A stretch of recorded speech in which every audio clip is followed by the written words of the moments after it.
Hello, and again, welcome to Bit Depth. I'm Santiago Ramones. Across from me is... Hello, this is Michael Wander. It's been great meeting with you and sort of seeing...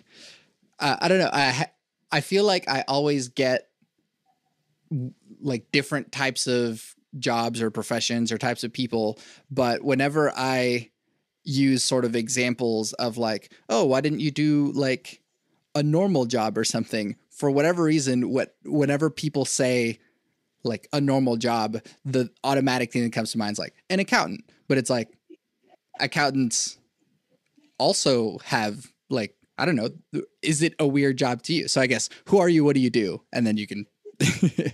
Sure. So I appreciate Santiago, you having me here today.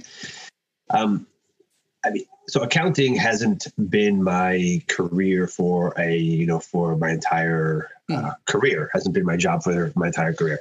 I started off, and maybe go into this a little bit later, but started off as studying Near Eastern languages and civilizations and Judaic studies, and then was kind of working in different jobs here and there, and eventually I went back to school. So. To answer your question, yes, one of the reasons why I went into accounting is that it sort of has this reputation as being a solid career, right? As being a normal job or whatever. And that was kind of what I was looking for, is something that I could somewhat depend on, right? Growing up, sometimes we didn't always have an abundance of things. So sort of for me, having that solid career choice was an important aspect of my choosing this career. But again, sometimes, as I'm going along right now in this career, I'm realizing, and I'm also dealing with people have this stereotype, this idea of what a CPA should be like, how they're supposed to be. I've had people tell me, don't wear a backwards hat when you're on video, like don't make a video with your hat on. I understand where they're coming from, right? I mean, if they're looking to hire me, they want, they might come from a specific area, a specific, business or specific environment, and they want, they expect, I mean, they're doing it out of trying to help, right? So, but that's something that I'm dealing with, like you're saying. I mean, accountants are people too, right? I mean, so we have we have a whole bunch of different aspects of us besides just being an accountant. So that's sort of the long answer to your question. Yeah. So, I mean, I guess, is it as like boring as people assume it is, or is it actually like kind of like, ooh, this is neat? Because I feel like whenever I like have my own budget spreadsheets and stuff like that, and I kind of get excited whenever I'm like, ooh, I did like well this month, or like this makes sense. Like, do you get excited running through the numbers and stuff like that? So yeah, I mean, there's definitely that aspect for sure. I mean, there's going to be those times, and I think with anything that we do to some degree, whenever we're putting our energy to it, we're going to appreciate and we're going to grow to love it. And maybe some things are going to be easier to love than other things. When I was working for another company, it was a lot harder to find the excitement in what I was doing. Now that I'm working for myself, it's a lot easier because I see the direct result, the direct impact of what I have on my clients, on the people I work with. Excuse me. But yeah, definitely, but then there's also those times where I'm like, this has to be done. Something has to be done. And I'd much rather be doing something else right now. But you just kind of have to, it's kind of mentally have to, because I have a large responsibility as an accountant. When people rely on me, when people and their companies rely on me for filing their taxes, for putting out reports, there's a pretty tight deadline and timeline that that has some significant impact on them. That has it can have positive or negative repercussions. So once I commit to doing something, I have to really take it seriously and realize, that's not just going to affect me; it's going to be affecting them. And you can't really drop the ball. I mean, you drop the ball, and you just completely eliminated anybody's trust in you. And so you just have to really, for somebody to be in this industry, and I'm sure a lot of industries too, really trust is a major thing. So you really just have to take responsibility and own up to whatever it is that you are responsible for. Yeah. I think that you had mentioned you had been working for a company first, and then now you're working for yourself. So like, I guess how liberating, but also how difficult is it, going from you work for a company and you just like clock in, you do all your stuff versus you set your own hours, you work for yourself, you find your own clients, and sort of what are the pros and cons of working for yourself versus working for a company? I mean, so it's a great question, and I've had this conversation with my wife as well, right? So I after my undergraduate degree, I went out to Israel where I lived for about 5 years, and that was sort of where I decided that I wanted to go into accounting. And I'd never taken an accounting course before, but previously I had liked numbers and I had liked business and different things. So I thought, okay, accounting is a solid career. You get a certain certificate that says you can do something, right? You can do something that the market will needs. And then, so I was probably, so I came back to do my MBA, came back to the United States, did my MBA in accounting, met the girl who became my wife. So your question is how the process, and so then right after I graduated, I was in New York. We were living in New York at the time, and now we're in LA. But right after I graduated, we moved out to LA, and I started working for a large firm, PwC, and they are all large firms. Public accounting in general is known for its long hours. The large firms are known even more so for the less flexibility, at least at the beginning stages when you first join. It's supposed to get a little easier. You set your own hours as you move up the chain. But so I was working with, so the hours were crazy, right? I mean, we just had a little boy. So I I wasn't seeing him at all. I was leaving before he was awake in the morning, and I was coming back way after he was asleep at night. We also had a daughter too, so I wasn't seeing my kids during that time period. And I think definitely affected my relationship with them during that time period, and probably even to some degree right now. For his first year or two, when he was young, I wasn't able to be there for him as much as I could have been or should have been, let's say. But then moving from there, then I went to work at a bank for a little bit, which the hours were a lot more flexible, not flexible, but they were a lot better. I was working from 9 to 5, right? 9 to 6. And so I was seeing my kids. It was predictable. The hours were predictable. So going from there, right now I'm working out of my home office. For a while, I was working in an external location. But I find that the motivation, right? The motivation that I have to work is so much greater now than it was previously. And so that almost ends up into sort of like a double edge, right? It's got pros and cons. On the one hand, I get to determine, if my wife needs me, right, I get to help her out in the middle of the day. If my kids need me, I get to, take a break. On the other hand, I'm working, 8, 9, 10 o'clock at night. If I wake up 4 or 5 in the morning, I go to work. I start working right away. So the number of hours that I'm putting into work, and work can be considered, a lot of things that we're doing can also have work. Can be considered work. Marketing. If I'm posting videos online, if I'm trying to educate the the public of certain accounting things, right? So I feel like the number of hours I'm putting in are a lot more than I was doing probably even when I was at PwC.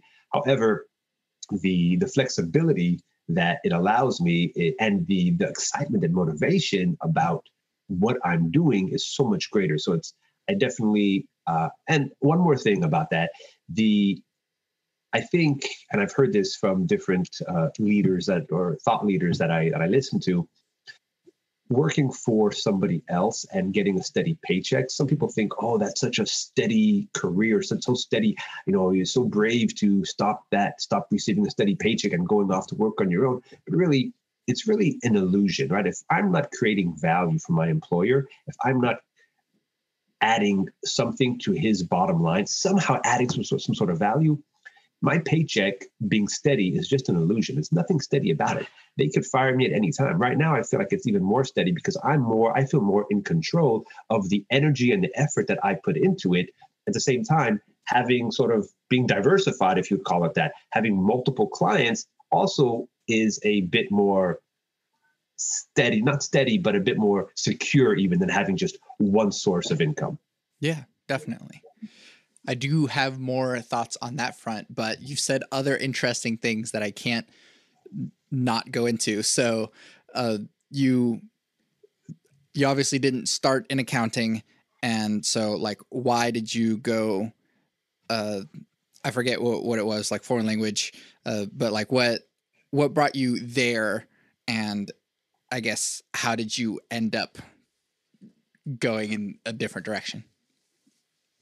So um, initially, right? So I was in high school, and without going too far back, right, just sort of jumping into a point where I can answer the question.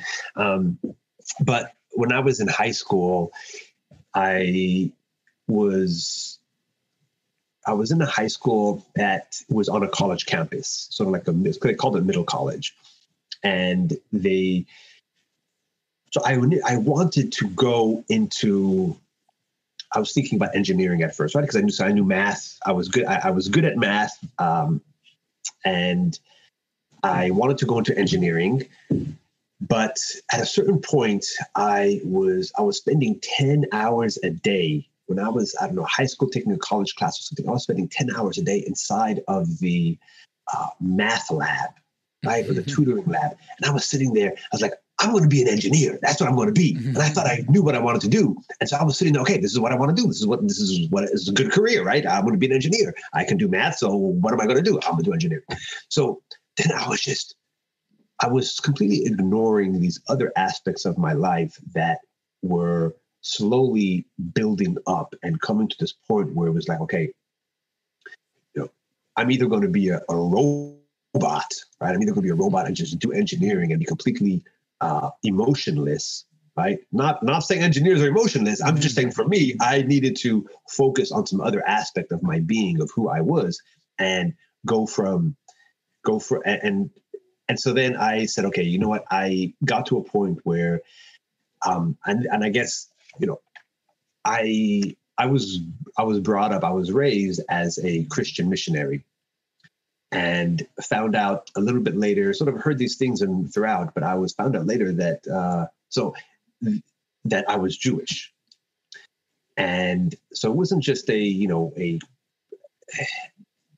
it wasn't just in a regular missionary group. I mean, there was a lot of, what I experienced were anti-Jewish sentiments in that group that I was with. So for me, finding out that I was Jewish was a bit of a shock and a bit of a, went to this period of self-denial where I was like, I'm not Jewish, I'm everything else but Jewish.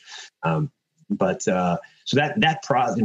it happened, I think it happened, it was at such a young age where it was so, critical and important in my life, where it's leaving such an impression, that it took me a while, through high school, to finally say, you know what, I don't care what anybody thinks about me, where I need to go pursue and find out who I am at my core. So that was kind of around the same time that I was sitting in the math lab for 10 hours. At that point, I just said, you know what, I took a short trip to Israel and I just fell in love, and I was just like, oh, this is awesome. Like, I want to explore, my identity further.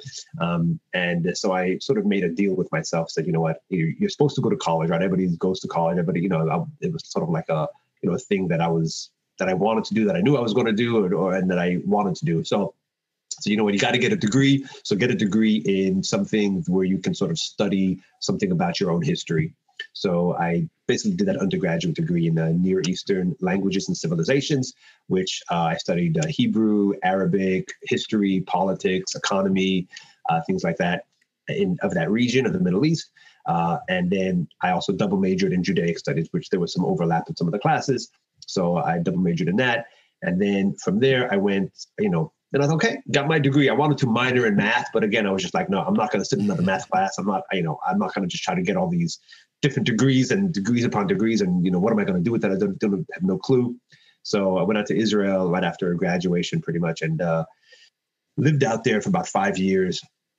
And, I studied, initially I thought, okay, the logical thing was to go to university out there and to go do my master's degree. Again, it's something economics or something like that. So I think I lasted one semester. I was like, no, trying to do it in Hebrew was not my, it was difficult to do, and trying to, and just also just like, I don't want to be in school anymore. I did enough. I'm done.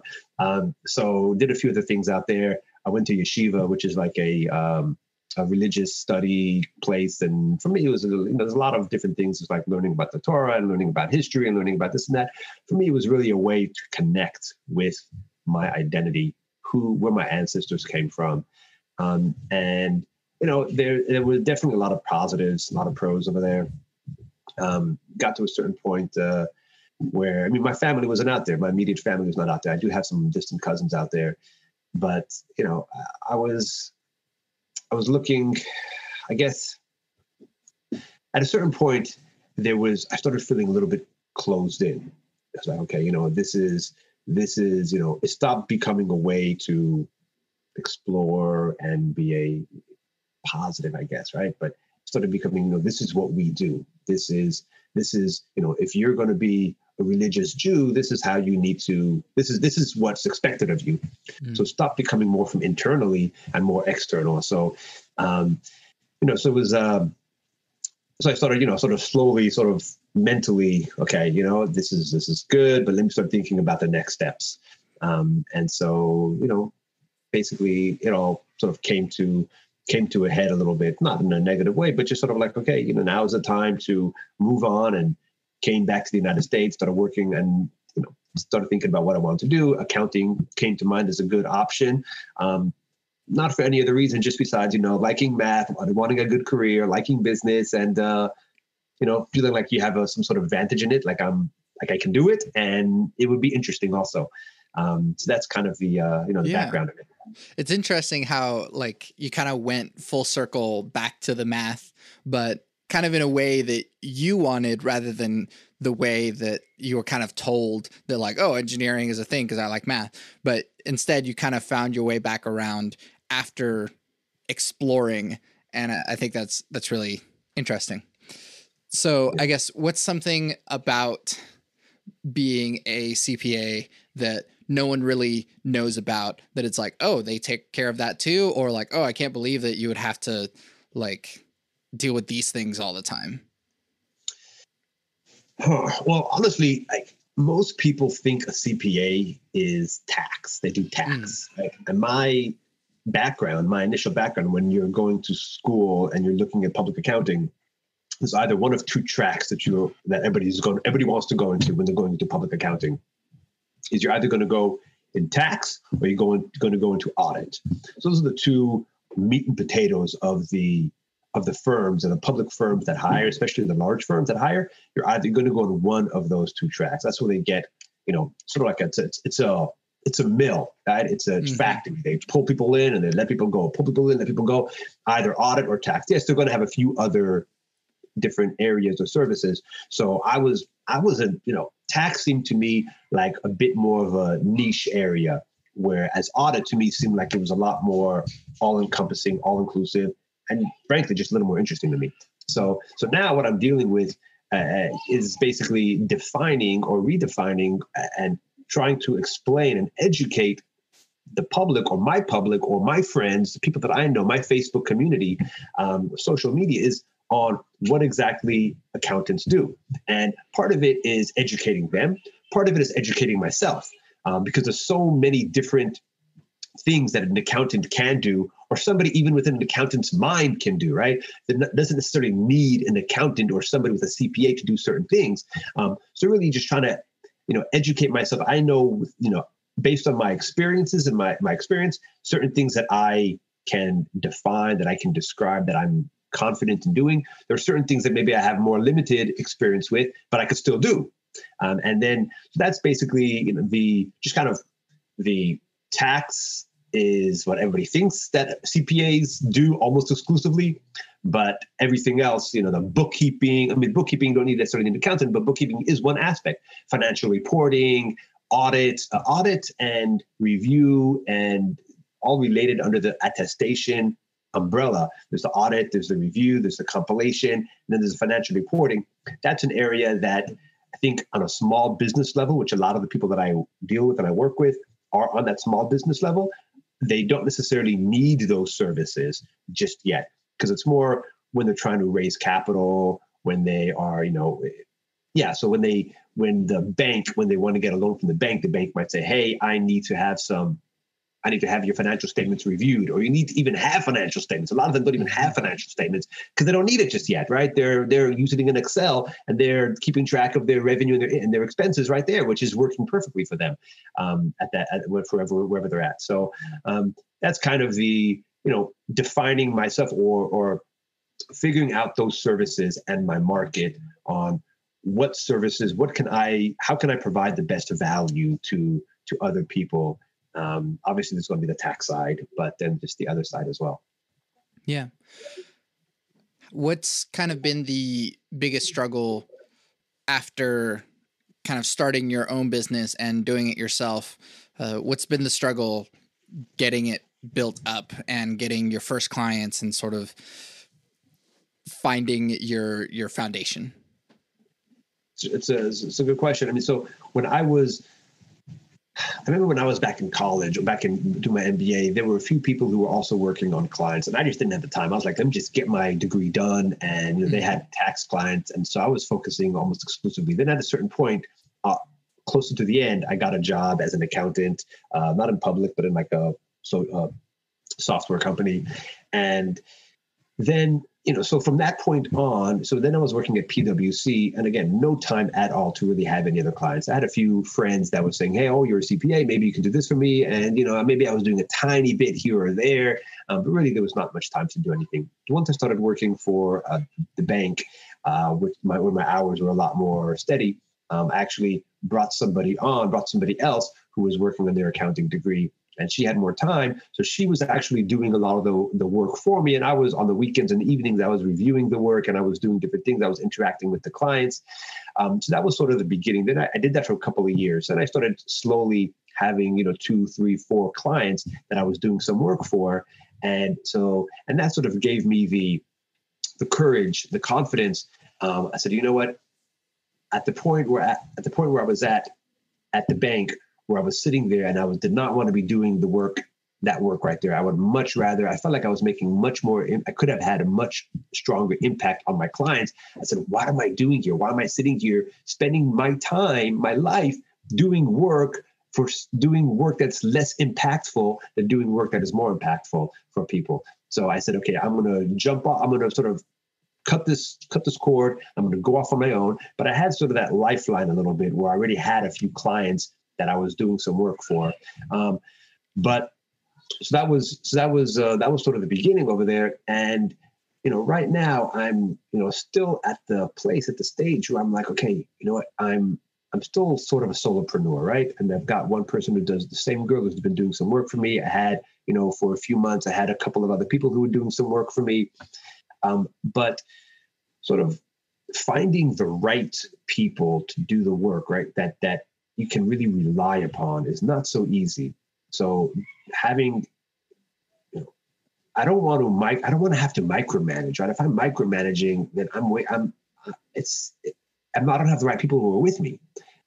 So I need to be able to, I want to be able to find the right people who I can sort of delegate, or that not delegate, but that they're going to just take the reins in some way, so to speak. And they're confident and trustworthy to do the work, and mentally able to, right, having the skill to be able to do the work in to some large degree, so I can free up my time to do other things such as growing the firm, bringing in more clients and things like that. That's probably the biggest hurdle that I'm facing right now at this time, is just being able.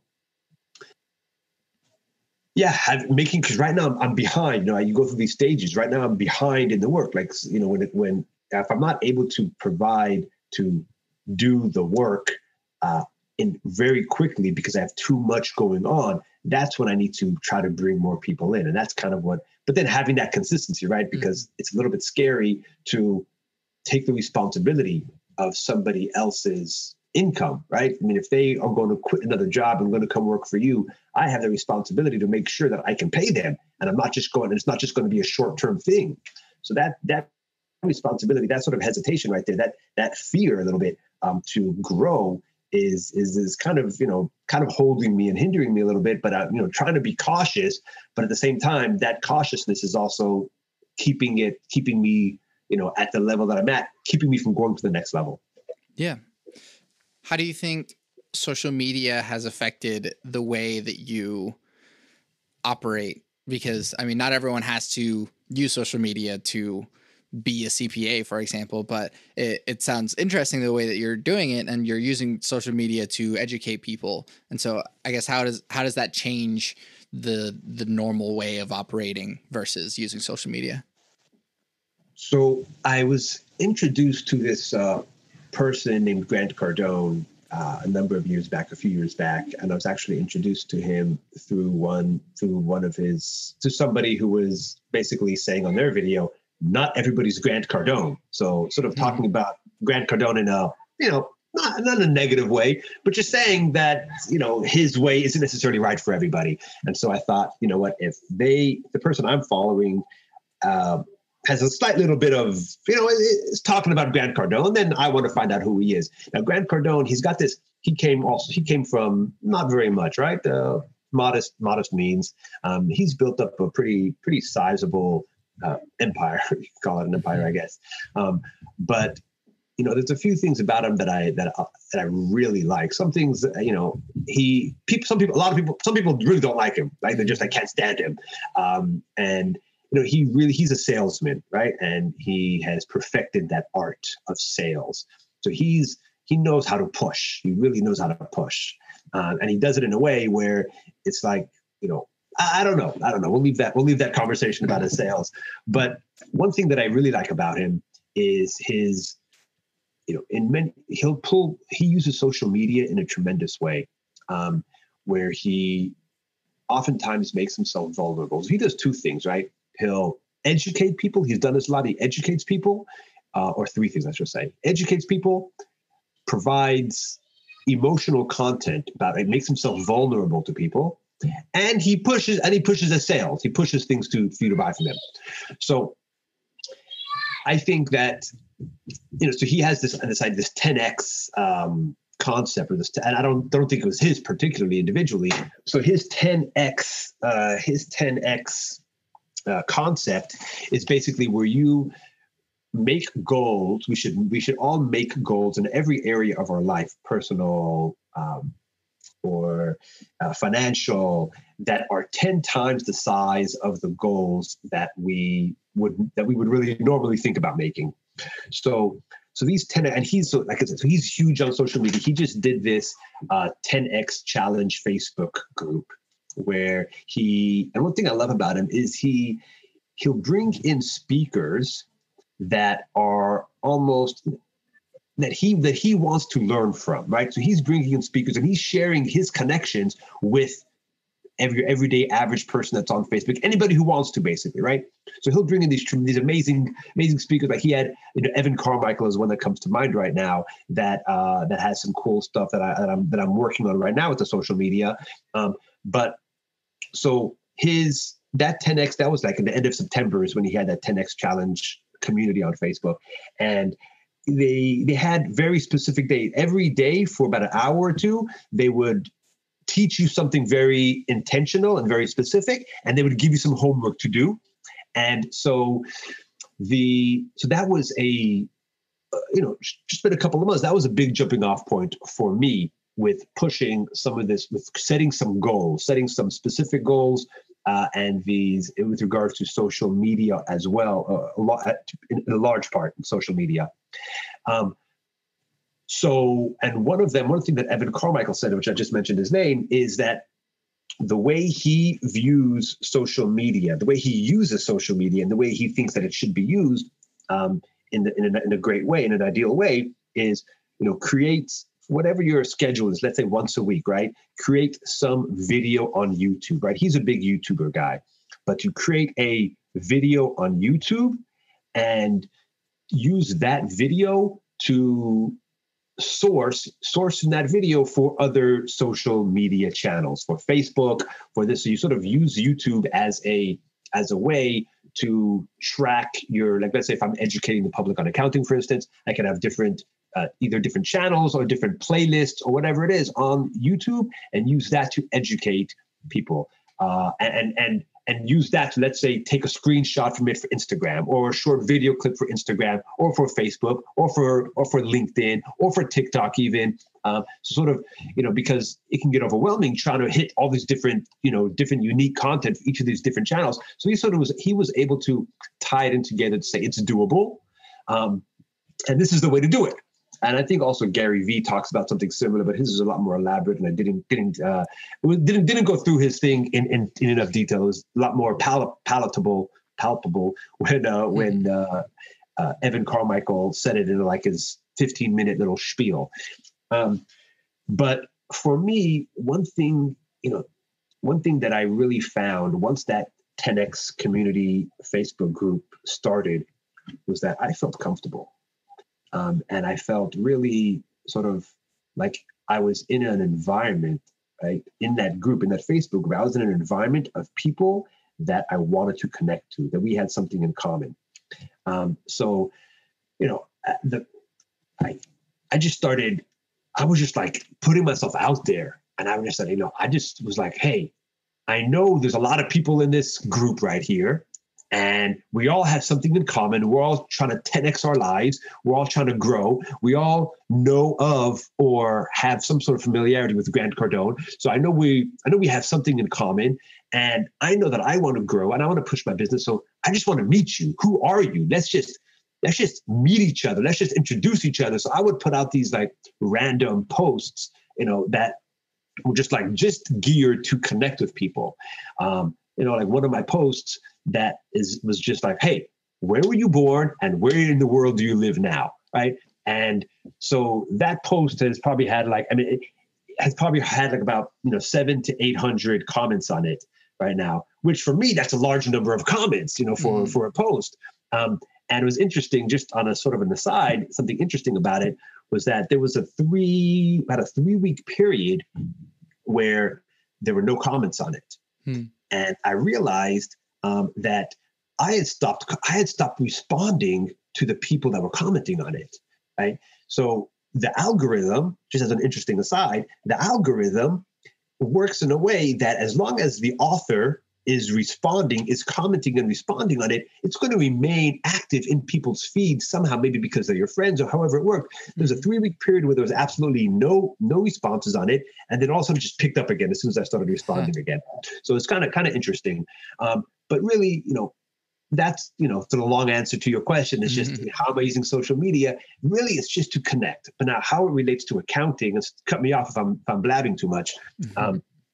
But how it relates to accounting is just, I think, how it would relate to any industry is just by connecting with people, right? When you connect with people and you are really sincere and you are just talking about, a couple of things, trying to educate people about something that I might have some knowledge about that might be able to help other people, right? So trying to educate them and just connecting with them, they get to know you as a person. Video is a great way to do it because they can, photography, pictures or sound. Like pictures can be, it's like a little snippet. It's a lot less.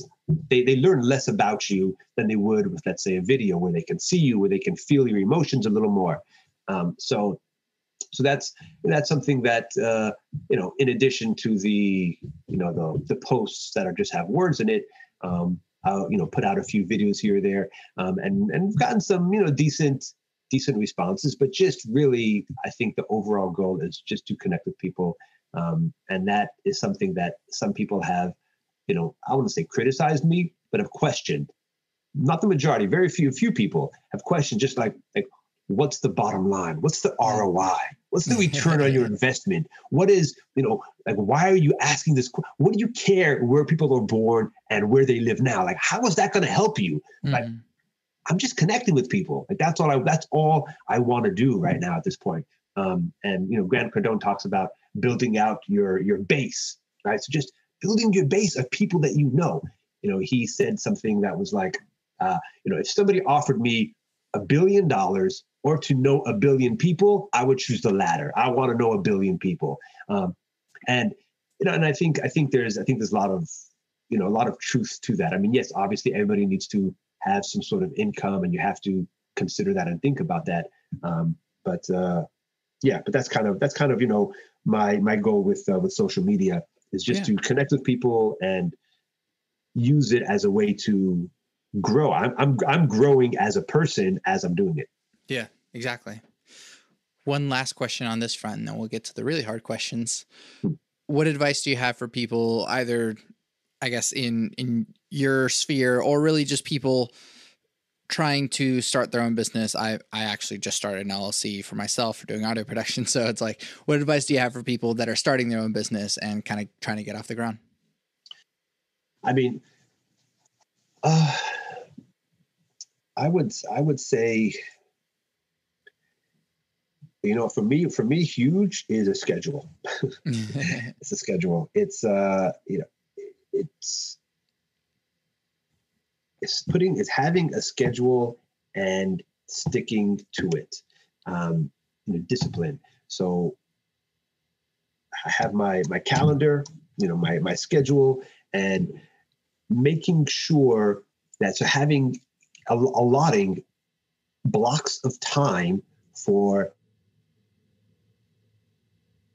encompassing so many aspects of running a business, right? I mean, I have to have a block of time for doing actual client work, right? I need to do that. And then, but also equally important, maybe even more important, right, is having that block of time for connecting with people, for working on the marketing, for, let's say, sending out emails, or for exercising even, right? Because all of those are going to build the person who they are, and it's going to make you and the business, you really are that business, right? You are the face of the business. You are so to whatever degree we feel as an individual, we feel like we are successful, we feel confident, we feel, that we're capable. That's the degree that the business is going to succeed. And so we have to, follow those mentors, right? Look at growth, look at, speak to people or follow people or teach ourselves about how to do certain things, whether it's reading books, whether it's looking online, whatever it is, watching videos about it. So we have to have that time also, but we can easily, I can easily get caught up in doing one particular thing and then focusing all my energy on it and thinking, this is the answer, this is how it's going to work. And then completely ignoring all these other things that just yesterday or last week or last month, I thought, this is what I need to do. I need to spend all my time working on client work. So for me, it's important to create that schedule, and it can change and it's going to change. But to have those blocks of time and then filling in those blocks of time with details, how I'm going to be doing it. And I think that for me is sort of the way to encompass a lot of other aspects of growth. Yeah, definitely. On to the hard questions. What is the role of spirituality or religion in your life? Well, we touched briefly on it before about the sort of my background and my history with religion a little bit, organized religion. And so in terms of, I think that we all are, we're definitely more than just physical beings, right? So now, and I think that's been, people have known that since the beginning of time. And I think that oftentimes organized religion can be more of a divider than a uniter. And so I think that's my biggest struggle right now, is just being part of a community, right? Because organized religion creates a community, right? It does. And it's nice to be part of a community. But at the same time, not having that herd think, right? So thinking like everybody else. So for me, sort of like creating your own religion in a way. It's like being confident enough to disagree with people and not to and not feeling like you're, if people get defensive then that's something that's lacking in the strength of their belief. So, so for me, being confident to express my beliefs, ask my questions, express my questions, because I'm around a lot of people, both religious and non-religious. So, and everybody can have their own stereotypes. Everybody can have their own, thoughts, and I don't have to agree with all of them. And I don't have to argue with them either. I'm not trying to change anybody's mind, but not to surround myself, not to let myself be completely,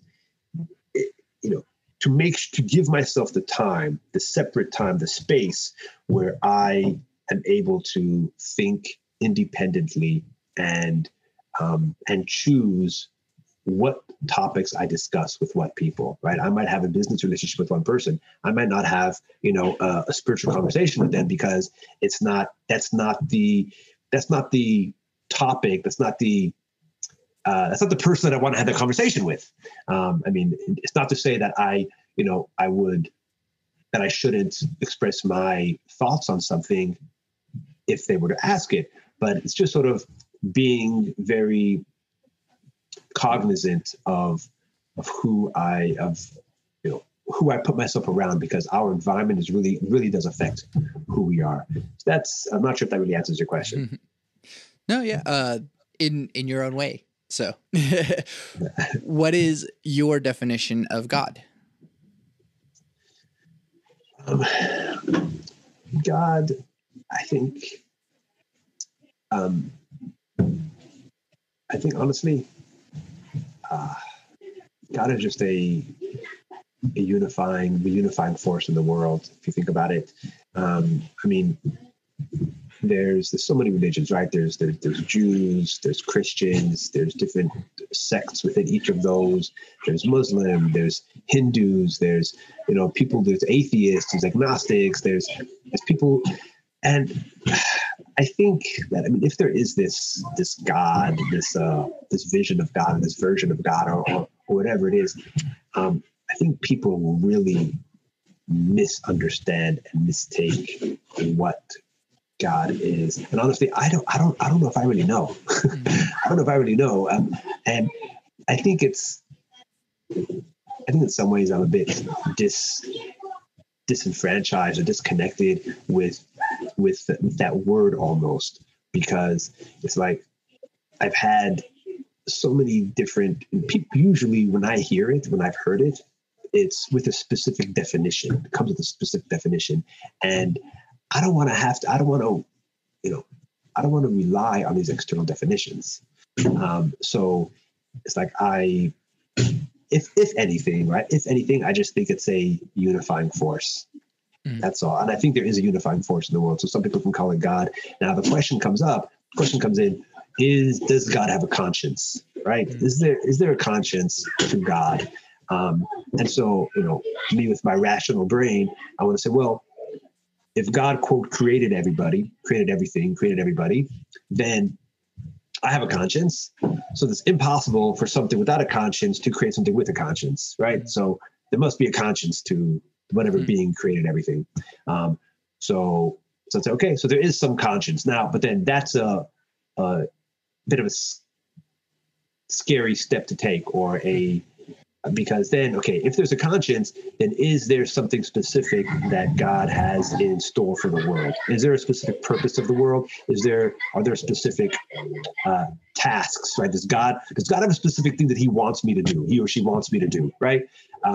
And maybe yes, maybe no, but at that point, I don't know. And even if I say yes, right? Even if I say yes, that there is, I think that's very individual, because the risk over there is that if somebody gets you to say that there is a God with a conscience and a specific purpose of the world, then it's like defining that purpose can become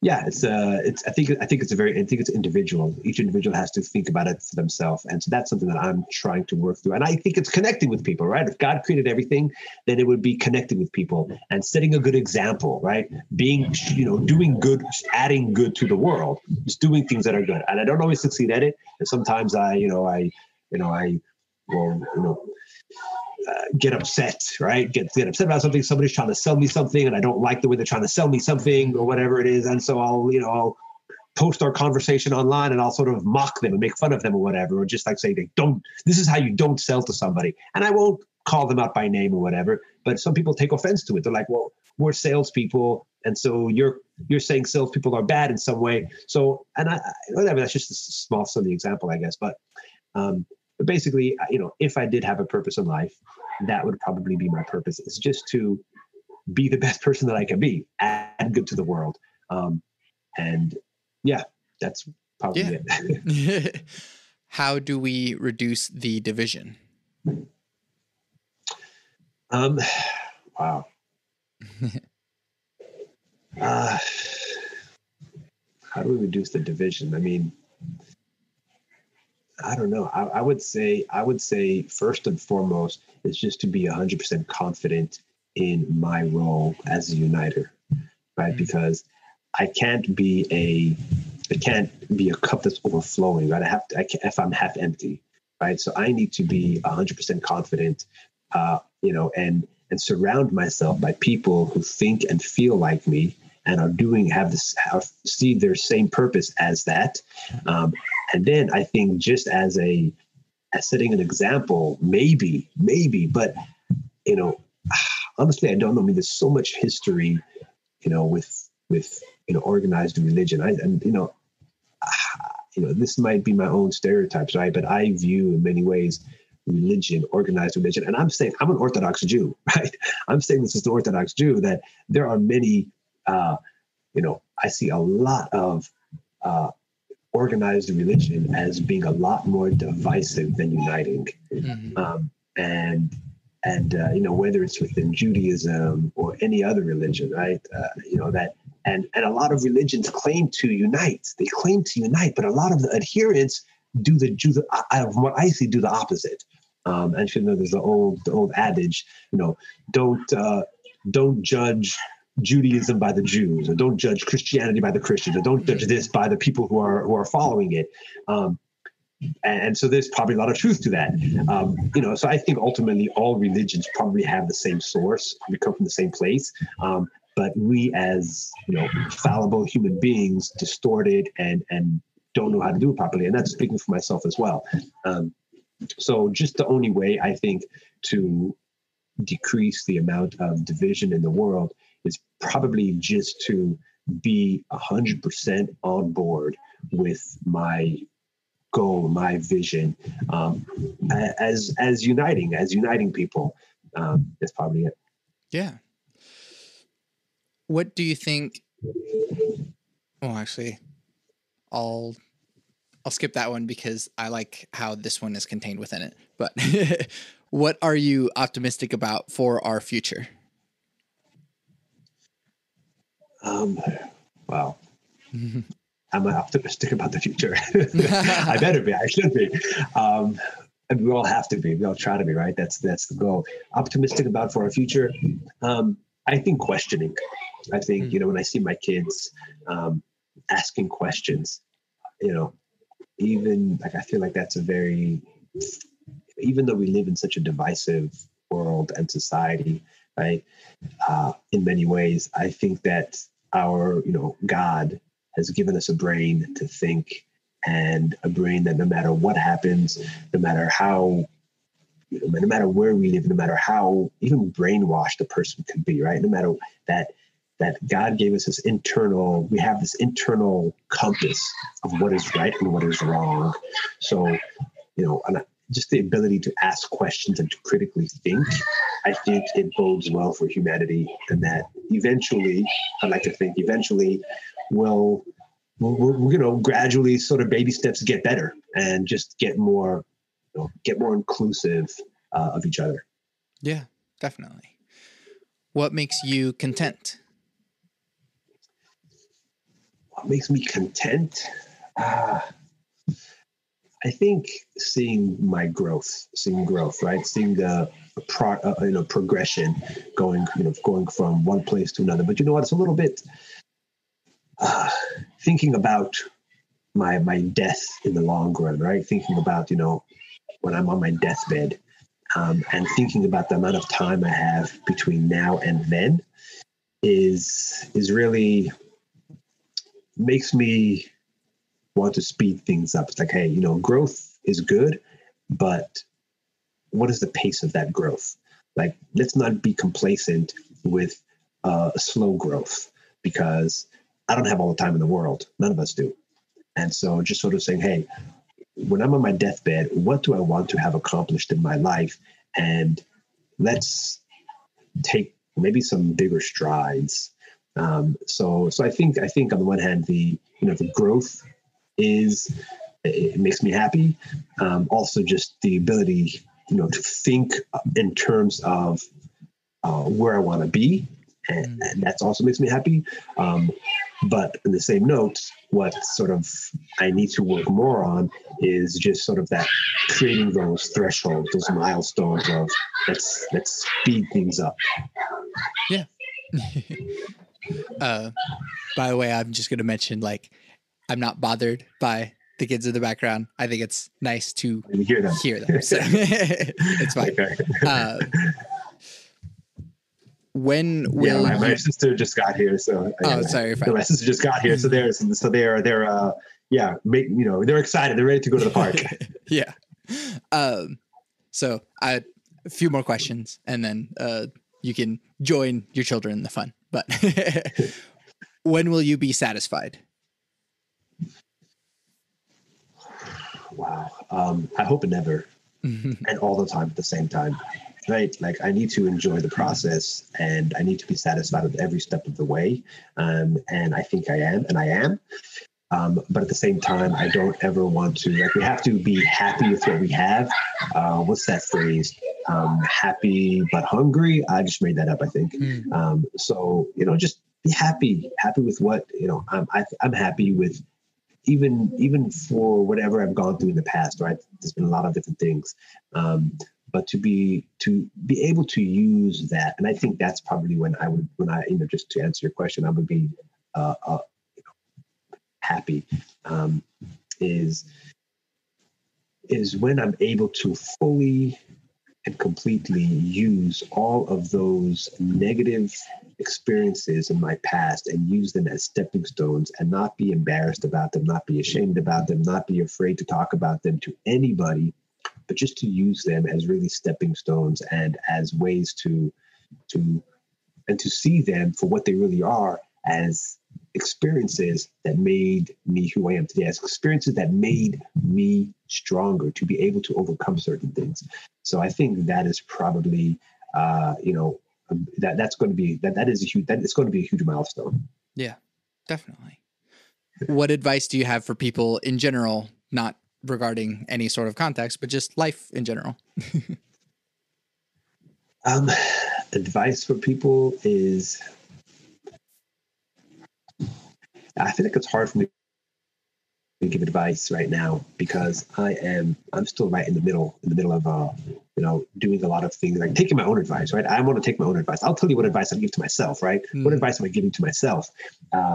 Is, take risks. Take risks. You only live once, right? There's not, and risks with money specifically, right? Because I'm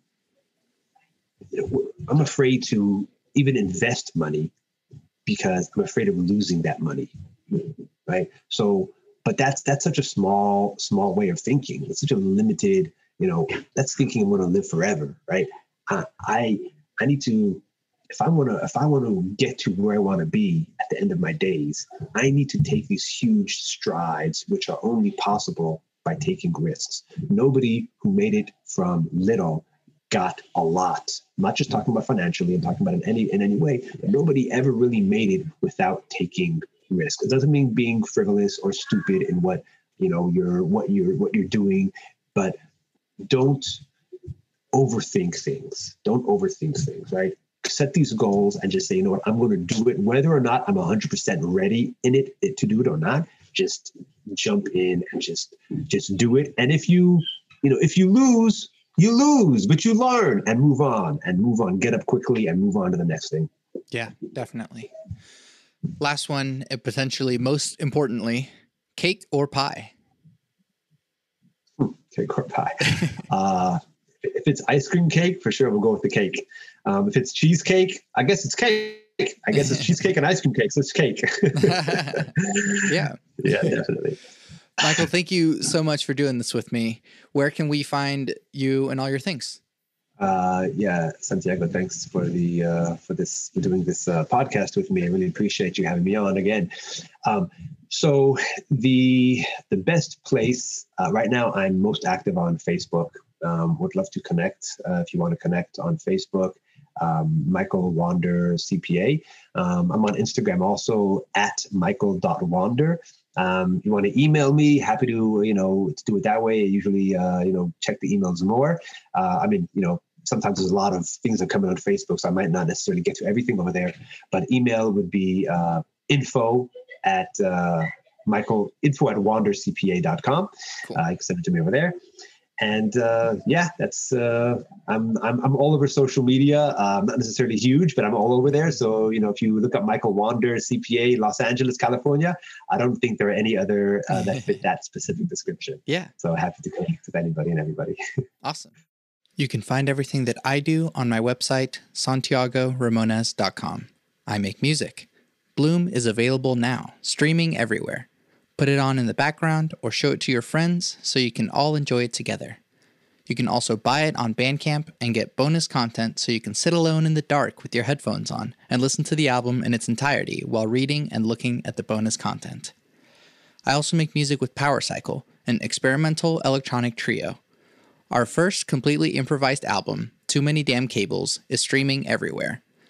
To support this podcast, leave reviews, comments, tell your friends about it, and buy my music, because by supporting me, you're supporting the podcast. I always end the podcast with my 3 things. They shape my life philosophy. Those 3 things are: love never fails, it's going to be okay, I might be wrong.